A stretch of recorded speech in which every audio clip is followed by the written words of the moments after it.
as Durst says, like to say, build an audience.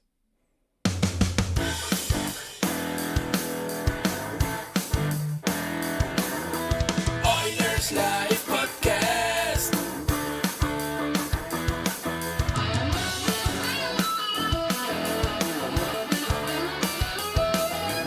Oilers Live Podcast.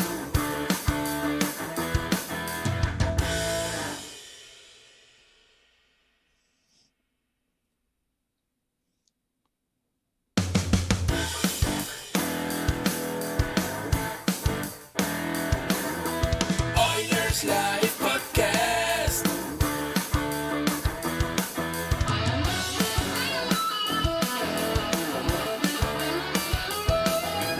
Oilers Live Podcast.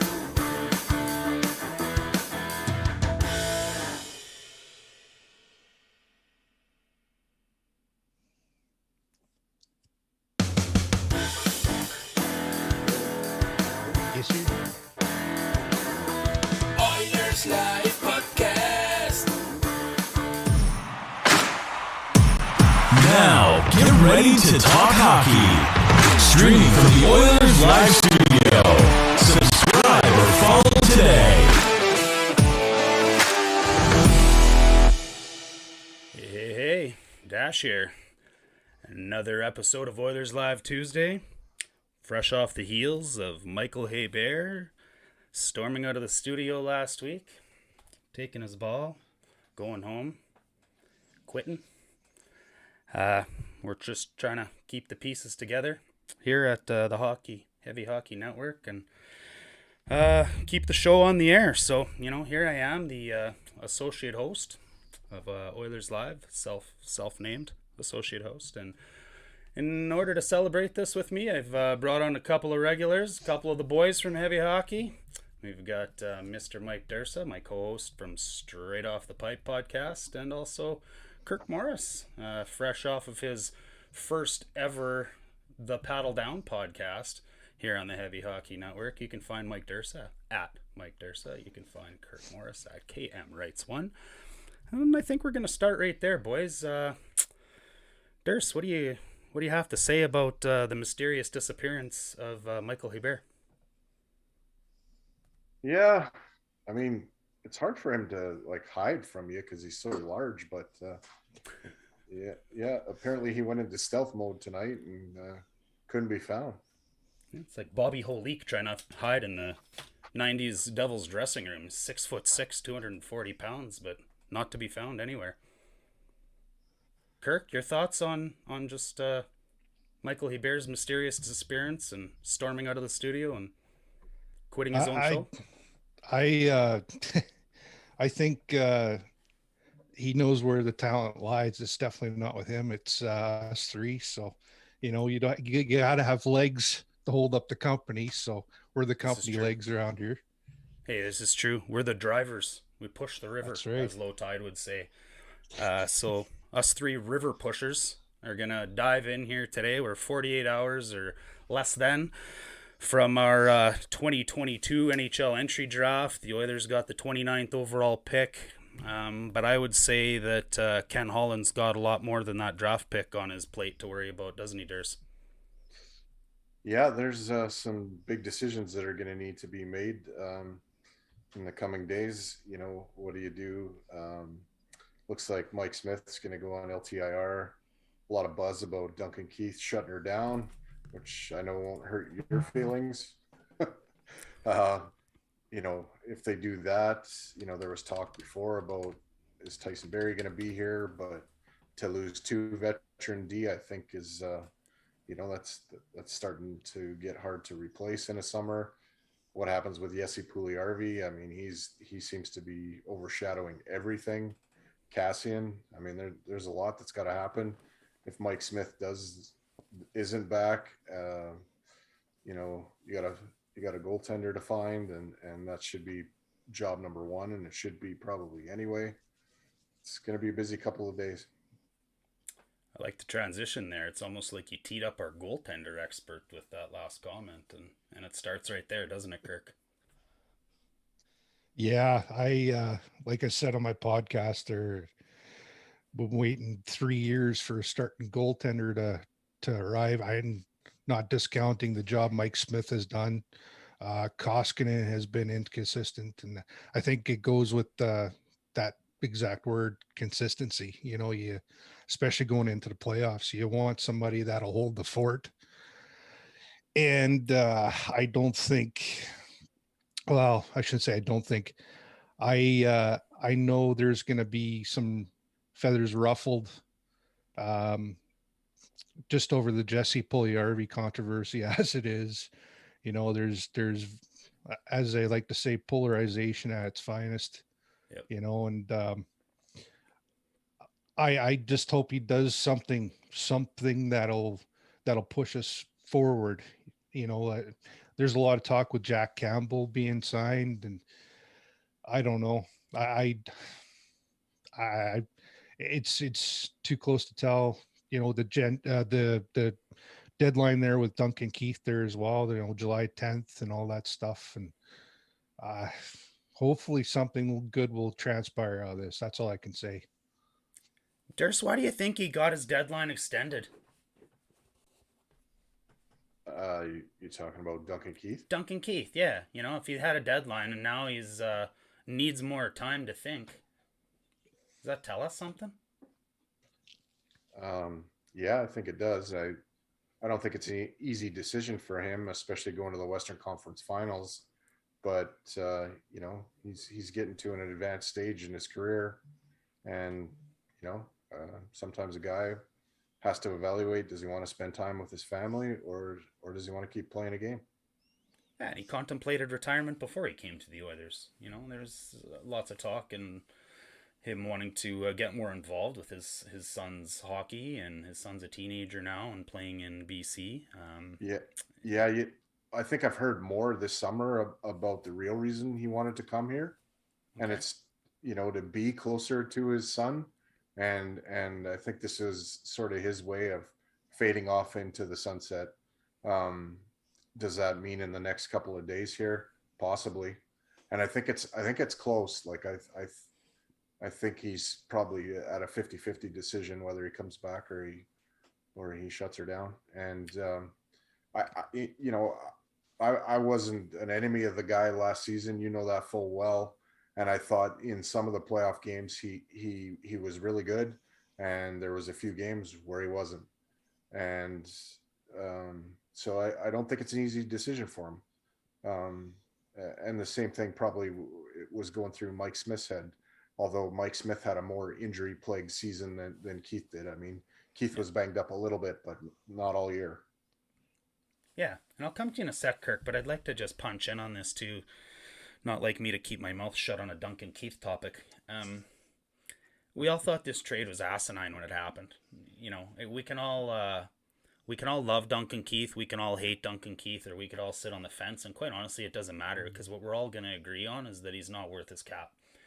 $5.5 million, whether we all want to, sing Kumbaya with Bob Stauffer and, Duncan Keith was the solid second pairing defenseman. Well, that's fine. But whether he can do it again this year at another 5.5, I still don't think he's worth that. And ultimately, we all shook our head and wondered why there wasn't more leverage used by Holland in that trade with Chicago, and why we didn't retain salary. And so I tell you that to tell you this. I think Ken Holland was incredibly creative when it came to how he structured Mike Smith's contract. I firmly believe that Ken Holland knew Mike Smith was going to retire or go on LTIR. In fact, I think Ken Holland knew that Oscar Klefbom was still going to be on LTIR, and either you're in LTI or you aren't, right? It doesn't matter how deep you're in LTI once you're in it. So if we're already into it with Klefbom, who cares if we're into it with Smith too? The only body that cares is Cates, because he's paying the salaries. But what a creative way for Holland to get Smith under the cap. If he knew damn well that it was going to be this, then he gave him $1.5 million in the first year, last season that just finished, when we were, pretty crunched. And he gave him $2.5 for his retirement journey down the rainbow. You split it up over 2 years. We've definitely heard Ken Holland say on multiple occasions that he is going to use term as a weapon, and he is going to use term as a tool. We saw it with Zach Hyman. We saw it with what he tried to do with Markstrom.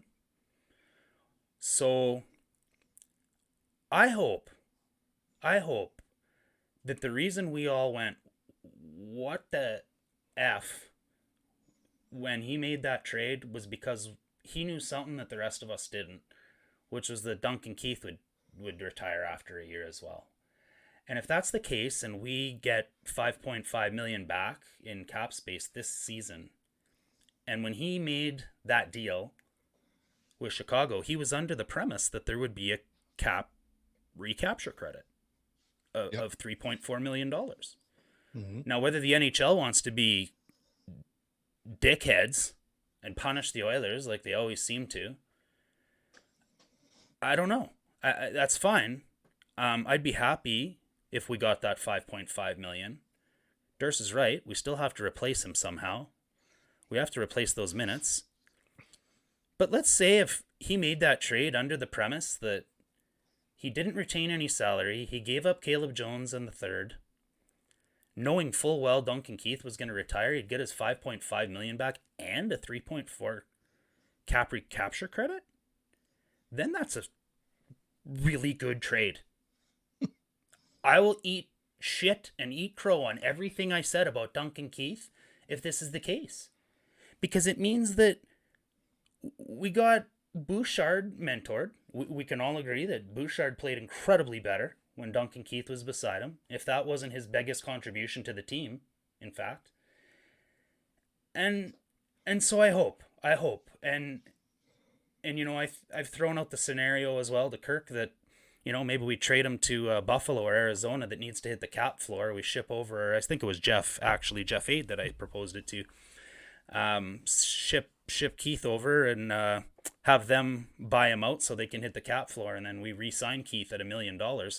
Keith makes more money this season. We get some cap hit back, and somebody that needs to hit the floor can do it and get an asset. They just did that in Buffalo with Ryan Miller, and all they got was a 7th round pick in futures.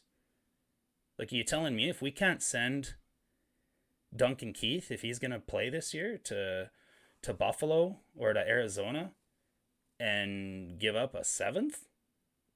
We're not going to do that if they'll buy him out. Like, if and all they'd have to pay him is they'd get the 5.5 cap hit, Buffalo, Arizona, and they'd only have to pay him $500,000 this year and $500,000 next year. That's it. So for $1 million, $500,000 over the next 2 years, they could. Then we go around, get Dunk back at league minimum or $1 million, and then we don't have to replace the minutes. Plus, we could get Kulak and Keith for the price of Keith.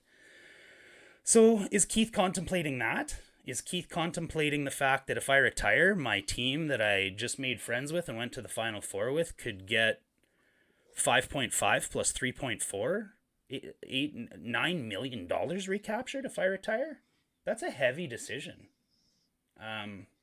So I went on a little bit there. I said I'd come back to you, Kirk, but you guys know I have a lot to say about Duncan Keith and always have. So what do you think based on all that, dude? Well, you hit a couple points there. One with the recapture penalty and the NHL stepping in and say, no, you can't do that. I have a problem with that. Like, it's in the CBA. You either walk the line or you redo it. You know damn well the NHLPA is going to appeal that. Yeah, because it's a bunch of BS. But like as you said there, you know, trading his rights away or whatever, and so somebody can hit the cap floor. Even Ottawa isn't even at the cap floor there right now. And as you said, add a sweetener in for that deal. Well, there's a lot of hubbub about Zach Cassian. Mm-hmm. You know, maybe same type of thing. Work your magic with that, and there's a lot of, you know, people saying DJ Smith loved him when he had him in Windsor there in juniors, or I think it was Windsor. I can't remember, but anyways, yeah. Same team as Taylor Hall. Yeah, they won the exactly. Cup together. Yeah, no, and you know, just and then you kind of go forward from there. You know, you build your cap space that way, and then you've got room to maneuver again.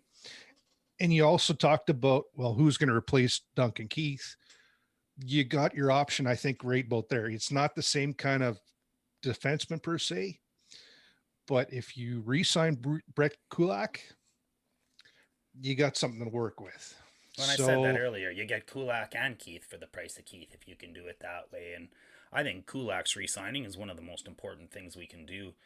I would also add to that point and say that if Duncan Keith isn't coming back, we likely aren't going to see Tyson Barrie traded. I think we've got to hang on to that veteran defenseman at that cap hit in order to backfill some minutes.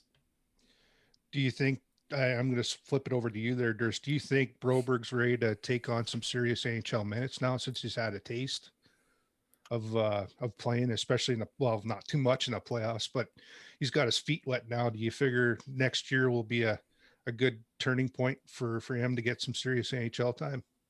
I mean, how long do you want to keep the guy in the AHL too? It's kind of where I'm at. Like, over ripen, yeah, you're waiting till he turns black before you give him a chance. Like, I mean, yeah, Bouchard sat too long as well, right? Well, ripening. Yeah, I mean, there was a bit of a half season that kind of got wasted for him. I would say, with no real spot. I think if Bouchard would have played in the playoffs versus Winnipeg last year, he might have been more experienced in this round. Yeah, they kept him up with the big club and didn't send him down, and that might have done more harm than good because he wasn't playing. Taxi squad.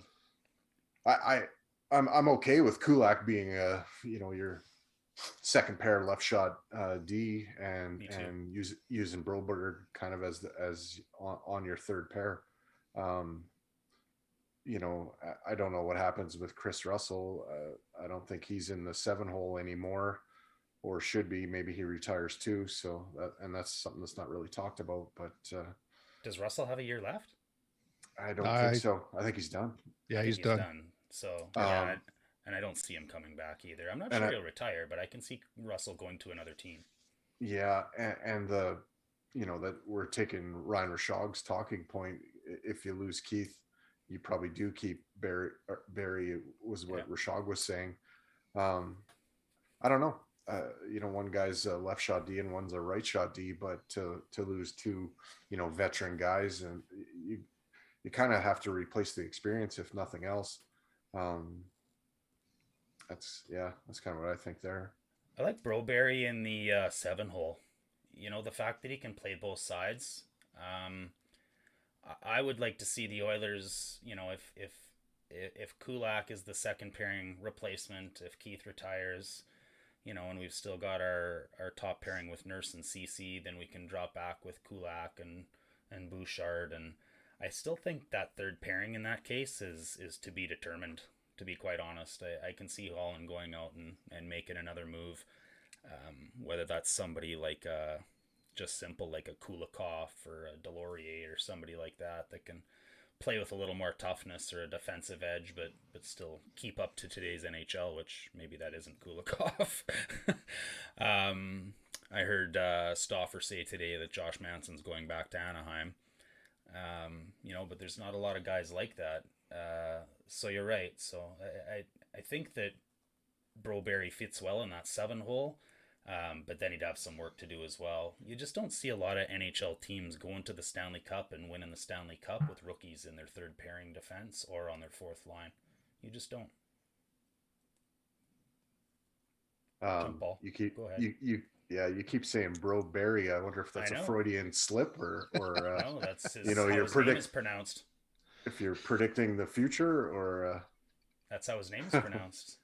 Is that so? Yeah, that's how Woodcroft pronounced it at the end of the year, and Bruce McCurdy, who I have great respect for, has been calling him Philip Broberry for the entire season and a half since he was told that that's how to pronounce his name.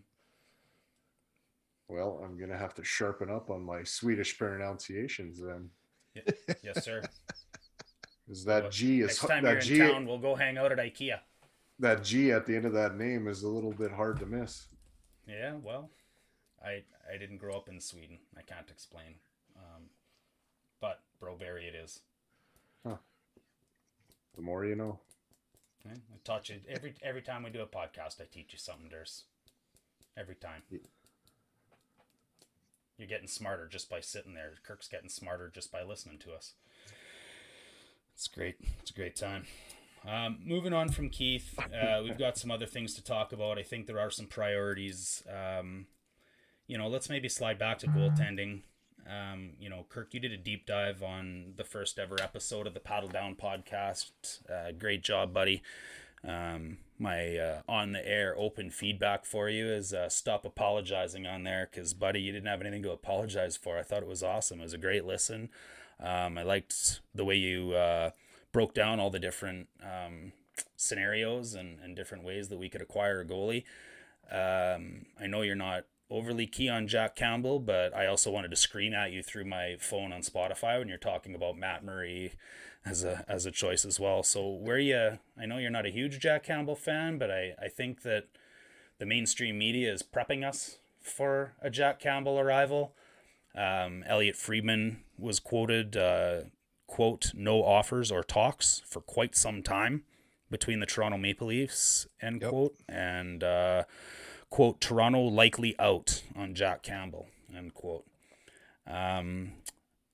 Stauffer hinting today that Campbell and Mike Smith share an agent in Kurt Overhart. Stauffer gave the example last year when the CAA agency, who represented Adam Larson and Cody Ceci, that he hinted or alleged perhaps that when Larson moved on to Seattle, that the agency was the first one on the phone with Ken Holland to offer up the replacement of Cody Ceci. And I often find that Bob Stauffer is used as a pawn to prep the fans as far as MSM media guys go, and the amount he's talking about this, it really seems like it's going to happen. But he's saying now if Mike Smith goes on LTR and Kurt Overhart's their shared agent, that he may be being right in there at getting Jack Campbell in there to Edmonton. And I've also heard through Tom Gazzola that Zach Hyman and Jack Campbell are very good friends, and that there may be some players lobbying for Jack to come to Edmonton. For me, I think Jack Campbell starts at 5 by 5.5. And I think that's too much, but I don't know what our options are. Kirk? Yeah, that's $1 million question right now. How much do you offer him? I've said it on my podcast. I'll walk back there and say to the people here live, like, the thing that scares me the most about Ville Husso is the hot commodity. Number one, he doesn't have that experience. He's only played one playoff. Well, I shouldn't say one playoff, but he's got, I think games. Stauffer said 64 games total NHL games. Yeah.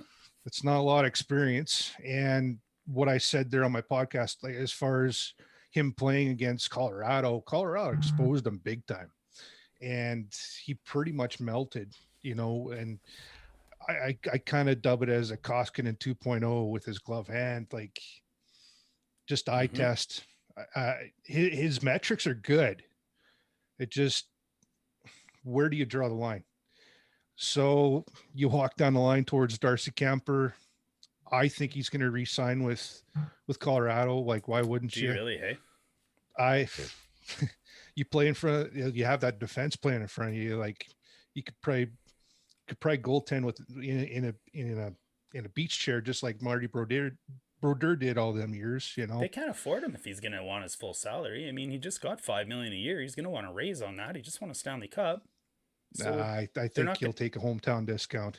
What's I don't know. I got that feeling. $4 million? I'd say 3.5. You're gonna cut your salary by 30% just to go back. If I'm gonna win another Stanley Cup, hell, fucking yeah, I'm gonna go. I get it. Well, fuck yeah, man. No, I get it. But honestly, like, yeah, I can see Fleury sliding into Colorado. I think that's a really good fit. If Fleury he's made a lot of money in his career. That. How much do you sign Fleury for, though? Well, Fleury might take 1.5 for a year and then it's Yeah. 1 year contract. And what's Kemper gonna want? He's not gonna sign a 3.5 by 1 unless it's another show me, right? He's yeah, gonna want 4 by 5. He's gonna want 5 by 5, and I don't think they can do that, man. And I think they like Frankie. that's the other thing. You got a hell of a 1B in Francois, so pick your poison, I guess. But to get around full circle there with Jack Campbell, I like him. I really do. It's just what Jack Campbell's going to show up. Is it going to be world beater? Stop. Everything in your sight, Jack Campbell, or are you going to have a nuclear meltdown? I don't know. And like you said, there he's good friends with Zach Hyman. He shares agents with Mike Smith. One thing can lead to another, and I wouldn't. Well, I'd go $5 million, but I would take less term. I'd probably go 2 or 3 years. Play the safe bet. He's 30 years old. You could probably get 2, 3, maybe years out of him there before he starts to really slow down. And yeah, it's a gamble. But there's not many other options on the table out there. Like I said, you could trade for a goalie there too, but what do you give up? That's the question. Yeah, and we've got some assets to dangle, I think with Puljujärvi and that first round pick and some other things that we could maybe move around, which maybe I'll hold on and allude to. We'll give Durst a shot at talking to the goaltending solution perhaps, or anything you think you see there, or what are your thoughts on the soup? Yeah, I kind of think it's between Billy Husso and Sorry. and Campbell Soup. Yeah. I think Yep. that's the real race is on. And I don't know. I mean, to me, St. Louis is a little overmatched against Colorado, so I don't know if I pin all that on Husso. I mean, Oilers are a fast team, and we got exposed against the Avalanche's speed too. So St. Louis is not faster than us. It's true. Doesn't take away from the point that he doesn't have the experience or any type of success in the playoffs. No, and I think we're talking nonsense if we're thinking Kemper is really going to take a big discount just to stay where he is. I don't see that, and I don't see. I don't either, Marc-Andre- man. You only get so many chances to sign your big ticket. Yeah, maybe staying where he was last year and not trying to get a raise off the Stanley Cup. That might be possible, and if it is true that Josh Manson walks from there, then maybe they've got a little bit more money to spread around. Although Cogliano just got a Stanley Cup raise, and who's next kind of thing. And I definitely don't see Marc-Andre Fleury going in there for $1.5 million. I don't think he's going to sign for that till the very end of his career, and I don't know if he's quite there yet. After this season, the Colorado Avalanche have to sign 10 RFAs. You think they want salary tied up with Darcy Kemper for 4 or 5 years? No. I don't think he's going back. I really don't. Yeah, I think there's going to be a domino effect here, right? Like whoever, if let's just say hypothetical domino, Fleury goes to Colorado and signs a 1 year, $2 million. That line, then Kemper's set free. Well, now maybe Campbell or Kemper will take a little less money because they're competing against each other for a job. And, if there's only so many places they're going to want to go where they can still win. There's New Jersey's looking for a goalie. Buffalo's looking for a goalie. Those teams aren't going to win. I'd say Washington's maybe looking for a goalie. They're on their way down. So if you want to win, it's Toronto, Colorado, which we just said was the first domino, or Edmonton. So now you've got Campbell and Kemper that probably want to go to those two teams. Now if Toronto's out on Campbell, we probably end up with Campbell, and maybe Toronto gets Kemper. I gotta say something.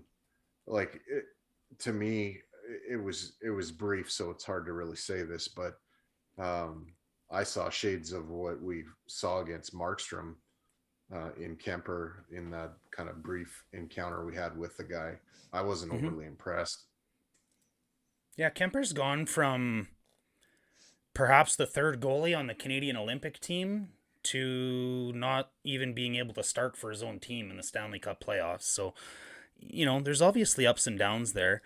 But how much did we hear about last year, guys, where, if we just had a goalie with a 920, or if we had a goalie with a 915, that's all we'd need, and we'd have won 5 more games. And, well, We did. I'd like, yeah, well, at the end of the day, we did, and then look where we ended up. There was some of us that thought the Oilers weren't going to make the playoffs, let alone end up where they did with home ice advantage in the first We round. weren't going to make the playoffs. All hail the Woody. So, okay, moving on from goaltending, I think there's a lot of buzz, I would say, as well, amongst the mainstream media out around here, as well as, I don't know if you guys heard, Tyler Wright? Which is Scout? Tyler Wright? Yep. Tyler Wright, yeah, sorry, didn't sound right. No pun intended. He had even hinted, there's a lot of value in this draft, and Stauffer said on his show today that waiting 72 to 96 hours would be conservative before we saw a trade, and then hinted 2 more times in his next hour that we would be moving on from our first round pick. I have full belief. My gut tells me, based on the way that the MSM is prepping us, I would, and just the way that both Holland and Wright have been out there in their interviews, I'm going to put the over-under at about a 75% chance we move our first pick. And I'm going to take the over. I think it's gone. But what I think we're going to do with it is either package it with JP and try to land a goalie. But what I think we're likely going to do with it is trade down for 2 seconds. I can also see a scenario where potentially we could move. Okay, so I talked earlier about the LTIR and how you're either in it, or you're not. And I thought it was interesting as well. Levine from Puckpedia was saying, Hart Levine was saying that if the Oilers could, since we're already in it, if they could convince Daryl Cates to pay somebody a little bit more money, there's somebody like Michael Furland who's got 1 year of LTIR left in Vancouver. So if we're taking on LTIR anyways, he suggested, maybe the Oilers are in a position to go and buy somebody else's LTIR contract for an asset. So let's say we trade our first for 2 seconds. Let's say that we trade for Furland and pick up a third. With a trade value on JP, by the sounds of what we're being prepped for in the media, is somewhere around a second and a prospect.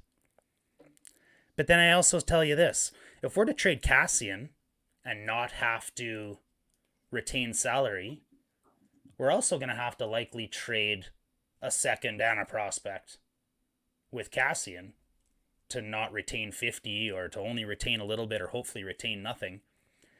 So if the trade value for JP is a second and a prospect, but we also have to give up a second and a prospect with Cassian to get rid of his contract, that kind of says to me, can we not just trade JP and Cassian to someone? Or, is there some sort of Carolina, Ottawa that's interested in both of those guys?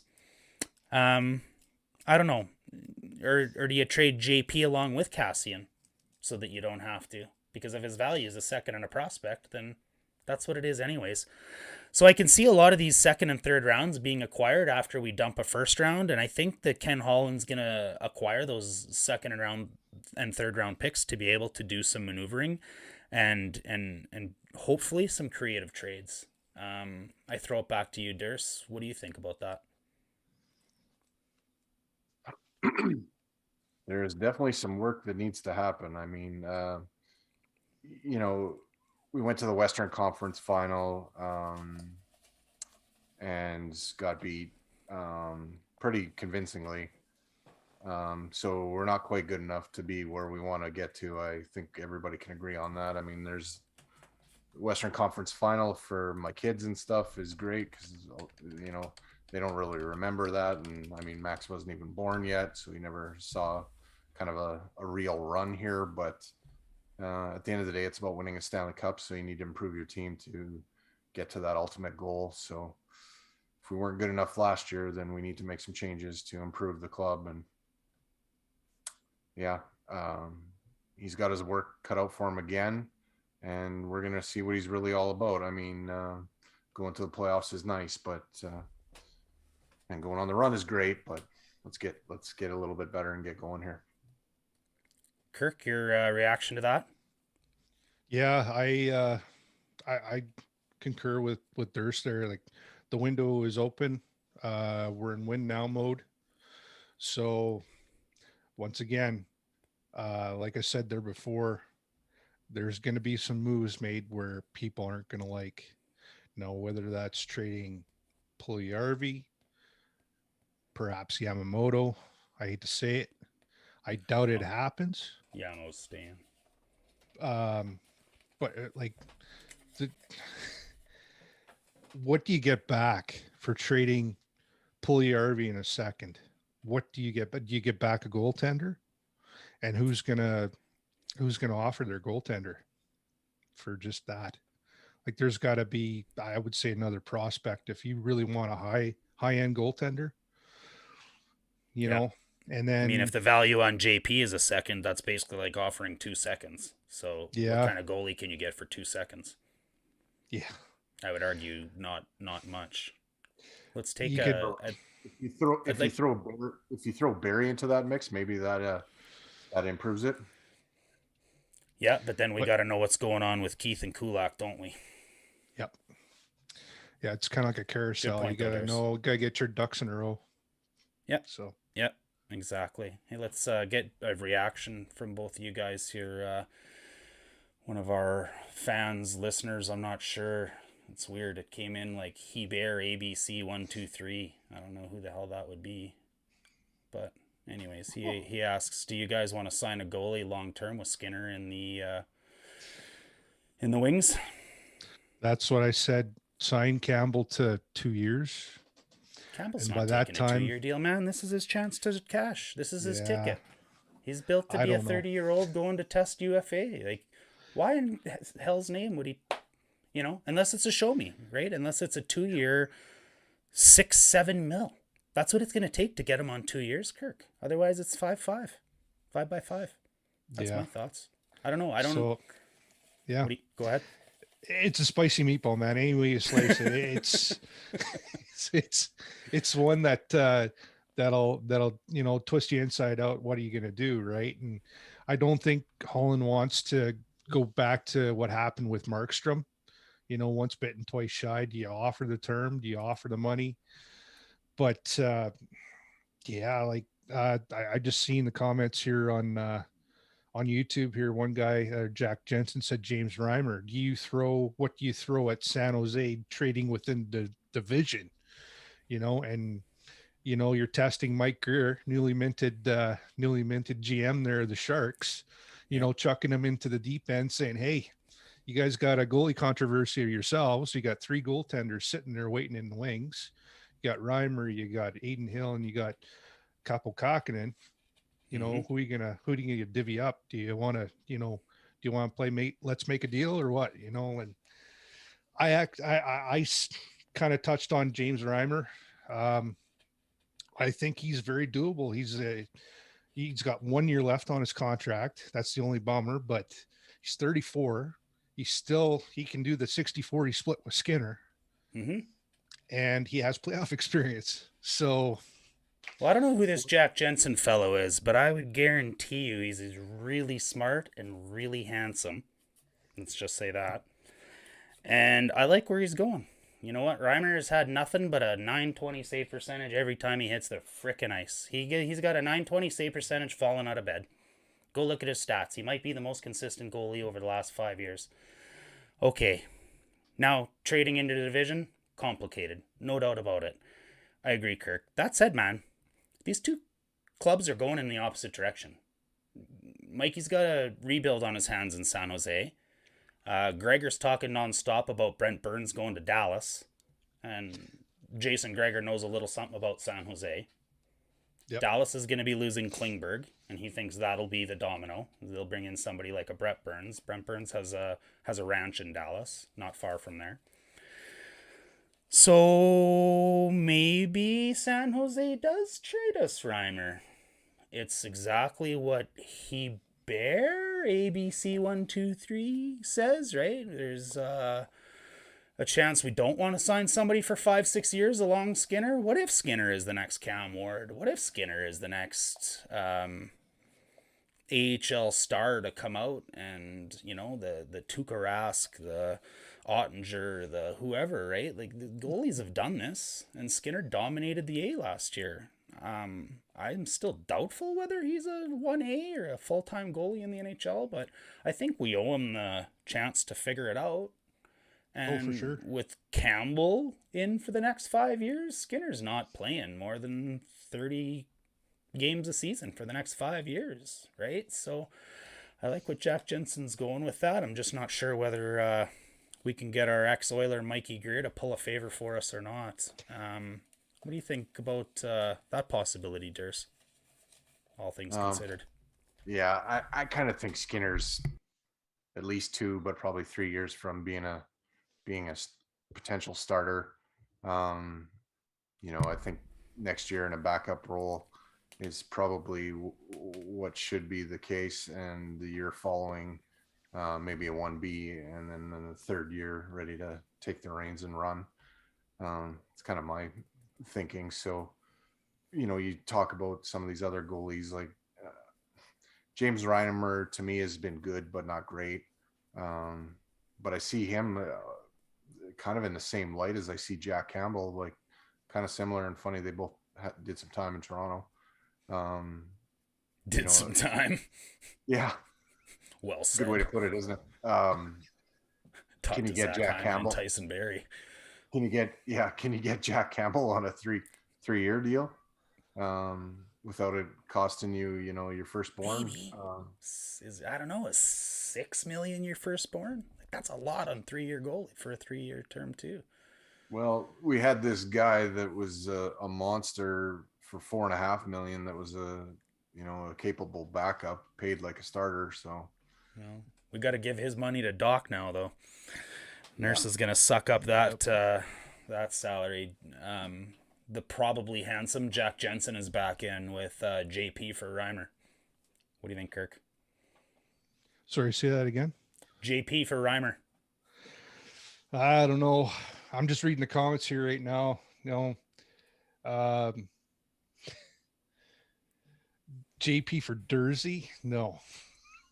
Yeah, I don't like that either. I skipped over that comment. Yeah, no. Anyways, I agree with him that Drew is too old, though. Yeah, We can get into that in a minute, though. yeah, that's a whole nother story right there. I don't know. Geez, man, you could, but then you'd be seeing a whole lot of GP, and I don't know. Mhm. It's too That's the too close. downside. Yeah, man, fuck. When he I don't becomes know. Nishushkin and he scores the game-winning goal Oh, in the playoffs God, and 5 then years haunts from now us against forever. you, right? Exactly. Yeah, haunts us. Yeah, I don't mind So, the idea, though. It gives us a goalie that's serviceable in the short term and doesn't get us Yeah. too deep into salary cap trouble. Maybe opens up some dollars to get Kane or Kane's backup plan, which seems to be Claude Giroux's name out there, which surprised me, but it's now been talked about by Rob Soria. It's been talked about by Low Tide. It was brought up by Freeman. It was talked about on Oilers Live. We're on Oilers Live right now. It was on Oilers Now earlier today as well. What do you think about that, Durs? Yeah, I guess I should state my feelings now on Kane. Before, I was leery of going, beyond 2 or 3 years with the guy. Mm-hmm. I think my attitude now has changed, seeing what he did when he came in and seeing what he did in the playoffs. If there's any opportunity there to go, say 5-6 years, I'm actually all for it now. Go balls out, knowing full well that things could go awry in year 4 or 5, but we need to win a cup in the next 3 years. That is really where my head is at. So I'm willing to risk a combustible situation in the I would future. argue the next 2 years, because that's when Draisaitl's contract expires. Yeah, yeah. Like it's now. It's go time. So if there's any way to lock that up, do it. I worry about the future in the future and go now. Holland's you already can, making a mess for somebody in the future. Let's be honest. yeah, Like that you- Hyman contract's gonna be ugly, and it is what it maybe, is. Like he's using term as a tool. We said it earlier. yeah, Sorry, go ahead. maybe. Sirs. maybe, but you got to go now. So, and I think we saw from Evander Kane coming in here that he might be right up there for the best power forward in the league. He Like is. I really have a hard time thinking of guys that are can play, with a physical nasty edge and shoot the lights out. Like, is Tom Wilson in that conversation? Probably. No, because But- No, he's not, because Tom Wilson doesn't pace to score 50 goals. Evander Kane was on pace to score 55 goals in 82 games this year. I don't give Yeah. a shit if you're Josh Anderson on steroids. You're not doing that. No, he is the premier power forward in this league. He brings Josh intimidation. No, I'm Yeah, talking Josh- Evander Kane. But there's Josh Anderson, there's Tom Wilson. Those guys might get you 30. They're not going to get you 40 or 50. Josh Anderson isn't in that same stratosphere. I don't think And- anybody and is, though. And honestly, neither is Claude Giroux. So, you're having a backup plan for Kane if it doesn't work out. And, Giroux can play with a bit of an edge, but it is not in the same league. Like he's not the same player. The real kicker, though, and Stauffer said today on his show, is what is going to happen with that grievance, and getting his money there from San Jose. Like, that's the real kicker. I wouldn't be surprised if it goes right into the regular season. Just let him rot, because he's at the will of the league. But once again, you got to go back to the NHLPA and say, hey, what the hell, like. Yeah, no, I don't think it goes that far, because I think the PA actually does step in and Yeah. And And they're gonna go grab the arbitrator off of his cruise in the Caribbean and drag him back to court for him, or speed bag him. Yep. just drop a hook in the water and pull that ship back to shore. Let's do it. Here's my fear, and I'm gonna set it up by asking you guys a yes or no question. Okay. Your answers are this: yes or no or maybe, and that's all you can say. Jesse Puljujarvi is an Oiler next year. Durs? Oh boy. I guess no or maybe, not oh boy. Follow the rules. Yeah. Don't make me call it's Margaret. I'm telling. It's not looking good. No. All right. Kirk, yes, no, or maybe. God, I hate to say this. No, All right. Okay. I hate it. Me too, Yeah, man. and Okay. I gotta Yes, say, no, or maybe. That's all you're allowed. Well, My no, rules. I gotta Okay, go double ahead. down on this. You know what? All right, I think Annoy the trading shit out of him. me, but go ahead. I think trading him is a trade they're going to regret, because I think other teams are going to lowball offers. So if you're just dealing them for the sake of dealing them, I think it's a stupid move. We held on to that asset, for a year to be able to improve on the asset, and then you're gonna get them back. You deal them for a second or third round pick. That and That may never That's the play. mistake. That's the Yeah. mistake. That's the mistake. If JP is traded, that's okay. But we need to bring something back that's a warm body. Like, we can't just ship JP out for a second and a prospect. JP has to be part of a bigger, more creative deal where we're bringing in a defenseman we need, or another winger we need, or what have you. It has a smell to it, like trades we made in the past. Mhm. Who did we get back for Cogliano? Who did we get back for Sam Gagne? Didn't play in the NHL. Don't remember. Yeah. It feels exactly the same as that. Well, and what it feels kind of goes exactly against the same word is- of. Oh, sorry, man. I was just gonna say it kind of goes against Holland's own words. He said, "I'm not gonna make a deal for nothing. I ain't gonna give him away." Boom. Right. You took it off the tip of my tongue. If JP was going to be traded for nothing, He'd already be gone. Yep. I firmly believe that because he's still an Oiler right now, that means that Holland is looking for a better trade. Okay, I'm going to start over. JP, you said no, you said no. Evander Kane, is he an Oiler next year? Yes, no, or maybe, Durs? I don't like this game. Tough. It's mine. Hang up if you don't like it. Oh man. I can mute you. Yes, no, or maybe? Yes. Yes? All right, Kirk? Maybe. All right. depends Zach on the Cass- league, but maybe. Zach Cassian, yes, no, or maybe? Durs? Nope. Gone. Kirk? Nope. All right. So out of all of those, we got one yes, one maybe, and a shitload of no's. Those are the three biggest players on our team. Yep. What happens when we lose Evander Kane, Zach Cassian, and JP? And if we start backfilling with Claude Giroux, Philip Broberry, like what are we gonna go and get Strome or DeBrincat? Like Go get some real serious. firepower. Like it's we can't get smaller. We can't get softer right now, you guys. Yeah. We can't. And that's where I take you with the Giroux comments. That's what scares me. Giroux can play with some sandpaper, but he's not going to come in and make Connor McDavid play an inch taller.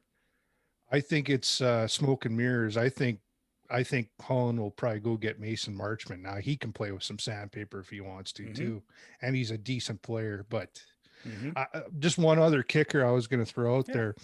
The one thing about Evander Kane, he can click with both Connor and Leon. That's never happened. And by himself.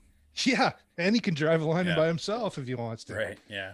I mean, Kyler clicked Especially with both on of them at times, I think, but just not consistently on like Kane. Even on the second unit power play, like he was deadly with like McLeod and Yamo. He like, gave us a second unit power play. pretty much, yeah. So, all right. Well, I think, we've talked about the wingers. We've talked about the goalies. We've talked about what might happen with the defense. I think there's a lot of different things that can really happen here in the next few days. As it sits when you go and look, we've got $5.5 million in cap space. We're all expecting that both Clefbaum and Smith will hit the LTIR, which, frees up another 12. That gets us to 16 or 17 million in cap space, or 14 or 15, whatever their salaries combined are. Let's just say Keith retires, and let's just say the NHL and Keith win their appeal, and we get 3.4 million on a recapture credit. Well, 5.5 plus Clef plus Smith plus the 5.5 relief plus the 3.4. And potentially we could trade Cassian and give up a second and a prospect. And that doesn't have to be a good prospect. We're not talking Holloway or Bourgault. That's a Lavoie, or somebody that's deep in the minors that maybe becomes a fourth. Yeah, exactly. Yeah. So boys, what happens if Keith retires and we can trade Cassian without retaining? What I just explained to you gives us $20-some million, $23 million in cap space. That's a little bit of room to work with, is it not? What's your view? Let's go down the list. What would you re-sign McLeod for? 1.5, 2, 1.8. Yamo, you'd sign for about 1.5, right? 2 times 2. Okay. JP's gone, so that's the other RFA. JP's gone. Nurse gets Koskinen's money. Yeah. So what would you re-sign Kulak at? I think Kulak's looking for 3x3, 3.5. That much? Yeah, he's going to want to raise, man. Why not? He's been to 2 Stanley Cup finals in a row. He might take a hometown discount because he's quite literally from Edmonton, but I think that discount's still 3x3, maybe 2x3. I don't think he's taking less than that. The goalie of choice. Well, I think it's going to be Campbell at 5.5. I really think that's where we're headed. Yeah. So how much money do you have left over to sign Kane now after all that? Exactly. Yep. Exactly. So But and it's all got to happen in the right order, and it's all got to fall in place without other teams interfering. But I don't know. It's weird to conceive that we could go from 5.5 in cap space to 22 million in cap space within a few days if Holland could just be creative. What's your view there, Dursey Poo? You can talk. You can give me more than a one-word answer if you want. Yeah, if all that happens, you do have money to sign Kane. I just said that. Thanks, Pete and repeat. Well, you guys were almost talking yourself out of that, but I mean, No, I think that's where we got to. You know, what's left over and how much can you give Kane for there? I think Ken Holland's absolutely willing to give Vander Kane 6x7, 6x7.5. I don't think he'd hesitate for a flippin' Texas second. Not a chance. No, and like I say, I mean, go for it. I mean, go for it. What I feel about Evander Kane aside, look, history tells us that it's not great when you get in, you know, and he feels entitled and he's got a secure contract. Let's just hope he's learned something, you guys, because the team loves him. He loves playing for the team. He kept his nose clean when he was here. He hasn't left Edmonton since the end of the season. Yeah, he's been kicking around here, yeah. I would just put all my chips on the table and try to get it done in the next 3 years. And the future is the future, but worry about today. Yep. Yeah, I can't disagree with you there. I don't think we're in a spot where GM can be, you know, trying to make change, you know, 5-10 years down the road right now. I think it's now. It's do or die time. Yeah. Yeah. All things considered, that's pretty tough to disagree with. We got a lot of young players still, in my opinion. You know, when you look at the Tampa Bay Lightnings and the Colorado Avalanche, and you look at their fourth lines, you see Andrew Coglianos, and you see Pat Maroons, and you see Corey Perry's.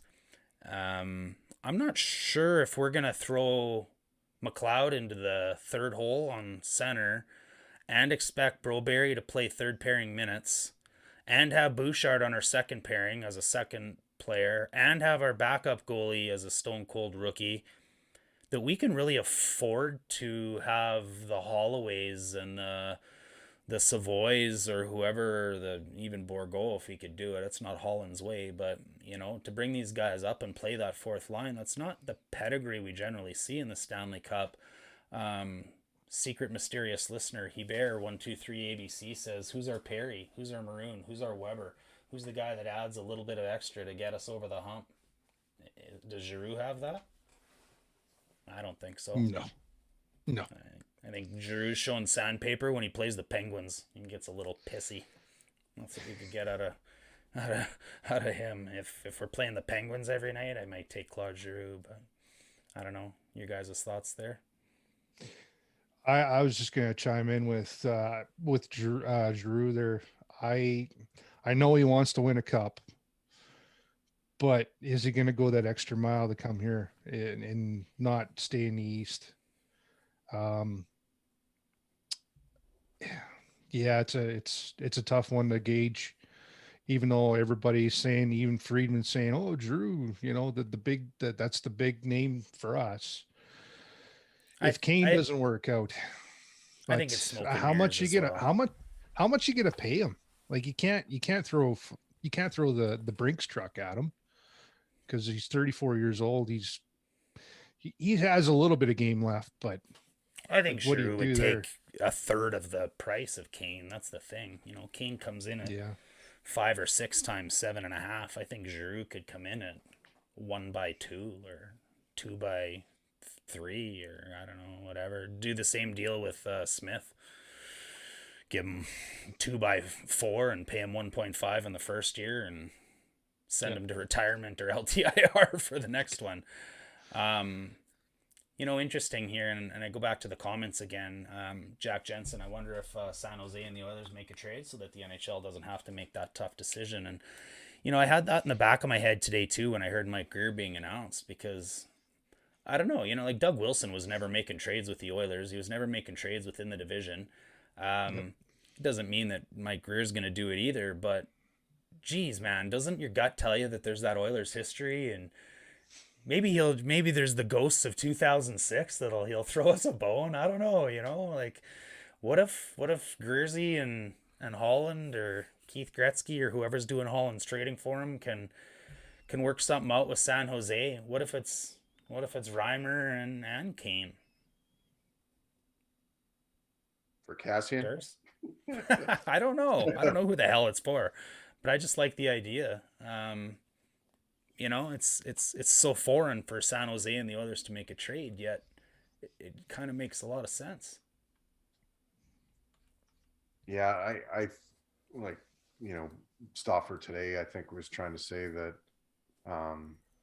they might kind of wash the contract and the grievance away so he can sign a contract. And Spector was saying he's not walking away from that grievance. He's gonna try to get the money that he's basically entitled to.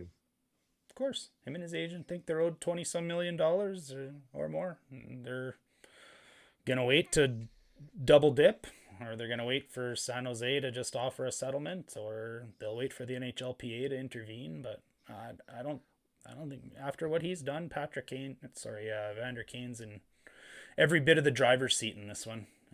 And I just Freudian slip Patrick Kane, because leading scorers in the NHL since 2010, or in the 2010s, Kane, Crosby, Ovechkin, and then Giroux. I think that of those four players, Giroux's probably lost the most top end skill. You guys would agree? Yeah, definitely. Here's the other scenario I was going to throw out. If Kane does get half, I read somewhere there, I think it was 32 Thoughts from Friedman. Mm-hmm. He can only get, like, say if he gets 3.5 million, he can only sign for another 3.5. Is that correct?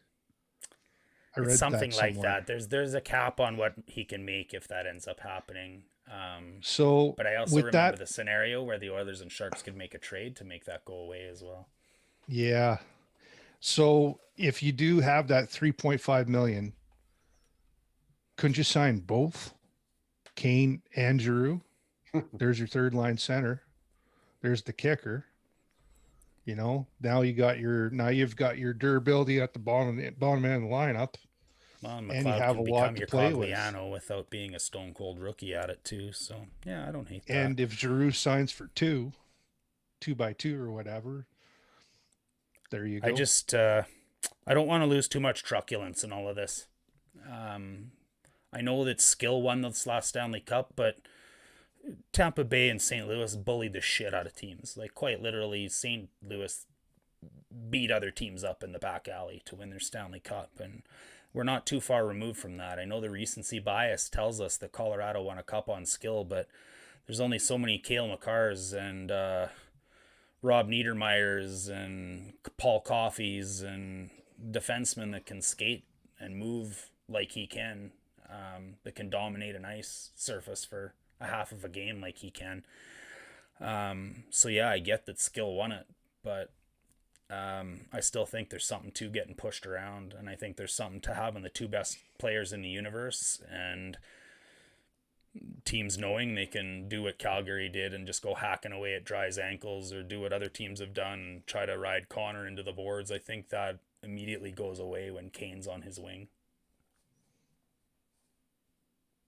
I don't know if it goes away because it still happened, but I think Connor and Leon, have somebody that's puts a little bit of fear into the other team at least. If you get too small and too passive, I don't think that helps you win games either. Colorado, I don't think they're a small team, but they don't instill the same fear level that St. Louis and Tampa do, but they get around that, like you say, with Cale Makar and their high-end skill that they have. So I don't know if I'm sold that we need to get grittier. I think getting faster is the way to go, but if you can do both, I think that helps. And that's the thing with Evander Kane. I mean, the guy can scoot up and down the ice, and he can beat you in the alley too. So Yeah, there's a way I to think get that done. I think that's why Kulak's such an important re-signing for us, just because his ability to break up the rush and his ability to close gaps and his ability to be aggressive and cut plays off at the blue line is perhaps the best on our team. Not even kidding. You know, Nurse is there when he's healthy, but he wasn't. And what I saw in the playoffs, part of me was Kulak probably being our best defensively mobile defenseman. He was also a calming effect there for Mm-hmm. Tyson Berry. He kept him in check. That's huge. You That know, is huge, and I thought Barry was great in the playoffs, to be honest. Yeah. yeah, I know he didn't go crazy, didn't go, silly there with the puck. They're being all offensive like he did. Yeah. I accreditation to Dave Madsen on that there as well. Keeping him in check and then having that deep partner there, to kind of work off of, and they were great, man. They were great. Absolutely.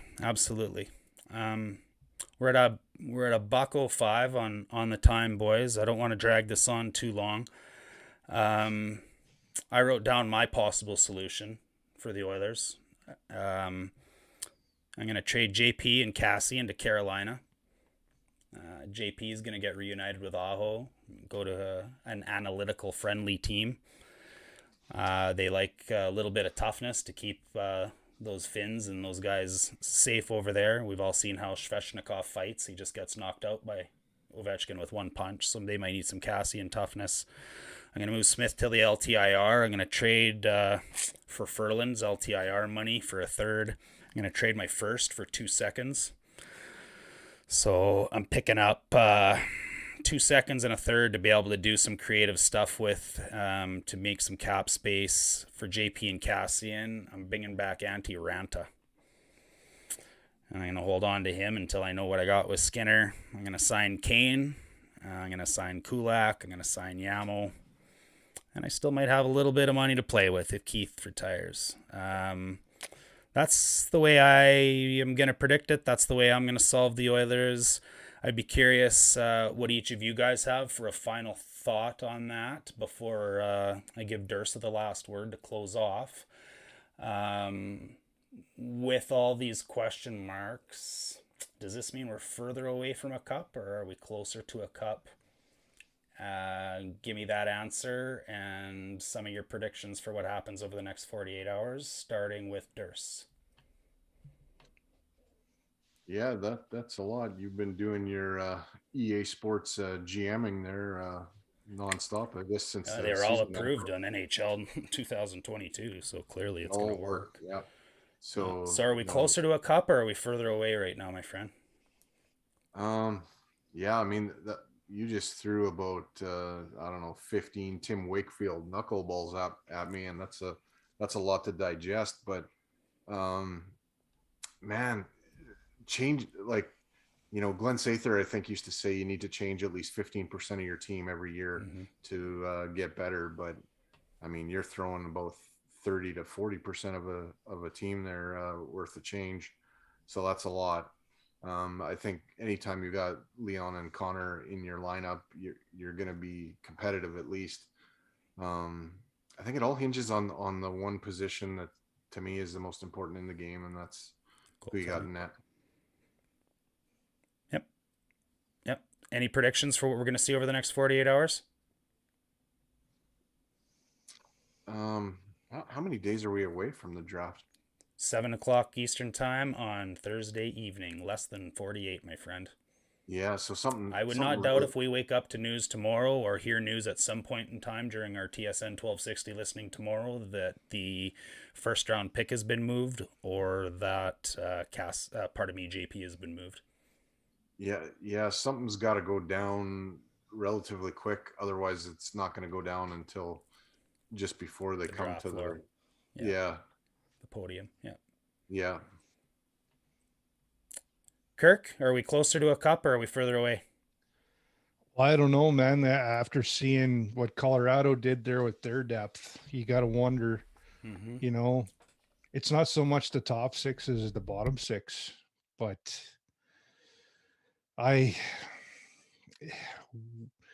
we can keep up to them. It's just we need that extra kick. We need that extra little addition that'll put us over the top. And like Dursa said, and I've said this a million times too, like all championships begin with the netminder. Yeah. So I'll see you some bottom six help and raise you some third pairing defense help as well. yeah, true that too, man. True that. You know, if we're comparing ourselves to Colorado right now. Yeah. Yeah. And we have to. That's now. That's the bar. Yeah, right? that's the benchmark. Exactly. The other set thing, the bar at Western Conference Finals or bust. It's now a failure if we don't get to the Final Four next year. It is, and the benchmark has been set, and that's if all things go well by the hockey gods, we're going to see a repeat of the Western Conference Finals again next year. your anti-Ranta selection is interesting because he has a barrage of like a huge history of injury problems. Mm-hmm. He even tweaked his groin there during the playoffs. And Kochetkov had to come in and tried to rescue the one game there. Didn't happen. Mm-hmm. So do you get a number 3 goaltender in a fringe AHLer just in case if Ranta blows a tire? Like Dallas did, and bring in a Holtby. Yeah, or bring in a Wedgwood type, that'll secure, somewhat, kind of carry you through that, that bad hump. But didn't Wedgwood sign? No. Yeah, he did. He did here this week. 2 years, $2 million. Yeah. Freaking sweet deal for Dallas, man. That was some sweet maneuvering by Jim He wanted Miller. to be there. Pretty clear he wanted to be there. Yeah. Which, you look at all the creativity Jim Nill has put out there. It kind of goes to show you how lucky Ken Holland was to have Jim Nill as his assistant GM in Detroit. I really do feel like Jim Nill had a lot to do with how that team was built as well. Yeah. No, definitely, man. Definitely. So with all these question marks, the next 48 hours, man, I don't even want to hop on the speculation train because you could go all crazy. JP could go to Estonia right now for all we know, just you never know what's going to happen. Go play with right? Koski, his best buddy in the Swiss Elite League. There you go. There you go. Yeah, who knows, man? Well, all right. I think we'll probably end her there, boys. I would say we are, as of this minute, further away from a Stanley Cup, but I believe we have the tools, the assets, the cap space, and the ability to get better. And hopefully we've learned a lesson in this postseason to know how to build off of it for the future. So I want to thank you two boys for coming and hanging out with me. I still don't know what to say about Mr. Hebert. I did not peg him as the guy to just take his ball and go home. I didn't, but I thought we picked up the pieces without him pretty good. We pushed the Rivers, as Kirk said, and pretty much carried the ball better than he ever has, I'd say, boys. So I'll leave it with that because I know you guys are both going to plug your own podcasts, and Dursa, in doing so, is also plugging me. So we'll do that. And in honor of Oilers Live, somebody gets the last word where the rest of us shut up. And when he says goodbye, the show's over. So I'm going to give that honor to Dursa. Kirk, last words, and then Dursa, you're up. Yeah, plugging my own podcast here is kind of weird, man. It's kind of got a different ring to it there next to you guys, with Straight Off the Pipe and Oilers Live. So I just love the name of your podcast. Let me tell you that. Yeah, great name there. Whoever thought that's a genius. This Sunday, hopefully, we'll be recording with Spencer Pomodi, Nice. SP Products or Prospects for me. Get him to kind of review the draft.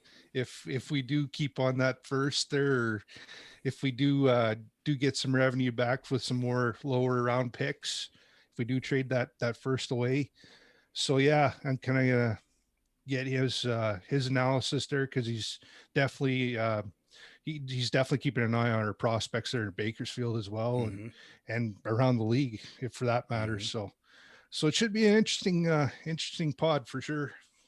looking forward to it, buddy. Great job on the first one, and give her on the second. We'll look forward to hearing it. And here's the point where Kirk and I shut up and Michael gets the floor. Or Michael, well, sure. Michael Dursa, Mr. Megathread. It's all yours, buddy. Yeah. So I don't know. I never said this all night, but I'm still pissed we dropped game 4. I figured we needed to walk that thing home. So I haven't really done a podcast with you, Dash, or anybody really since the end of the season. I'm still in protest mode, but no, we'll get after it again and start talking about everything that's going to go on for next year. It was good to have first season, kind of in the bag with you there, and some fun episodes, some great guests, and it's nice to come on Michael's show too, and let somebody else run the controls for a bit and just sit and chat. Look, yeah, I mean, there's a bit of a nervousness about what's going to happen this summer, but it was good to kind of finally get out of the first round, second round, and have a little bit of a run. But for me, I'm still thirsty. That just gives you a taste. You want to get going and get a little further. Today, something kind of groundbreaking, I guess, for the NHL happened. Haley Wickenheiser, Dr. Wick there, was promoted in Toronto to assistant general manager. So congratulations to Haley. A good hockey mind there for sure. I think Toronto is just trying to keep her out of the operating room and keep her, fully invested with the Leafs. Couldn't happen to a better person. Just wish she was in a different franchise, but good luck to her going forward. And the other one is Mr. Iron Shoulder Mike Greer is the first man of color to get the head or general manager position in the NHL, following in the footsteps of his brother, who's a GM, I believe, of the Miami Dolphins, and his dad before with the New England Patriots. I believe he was a running back coach or something like that, and various positions with the Patriots. So I think Mike was born for the position he's in now, bred for that. So congratulations to him. Thanks everybody for tuning in. I didn't realize on Instagram, if I have my headphones on, you can't hear a thing. So sorry, I tried streaming there, but had to take my headphones off after about 45 minutes so they could hear a word I said. So, but thanks for tuning in. Thanks for tuning in, everybody on YouTube, Twitch, Facebook, and the old Twitterverse. Check out Mr. Hebert's podcast that usually comes on Tuesday nights, and it was fun to be here with both of you, and I think that's all I got to say.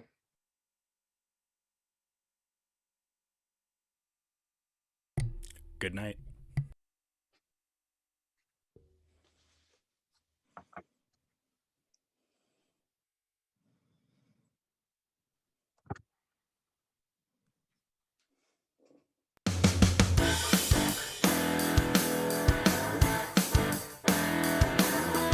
Oilers Live Podcast.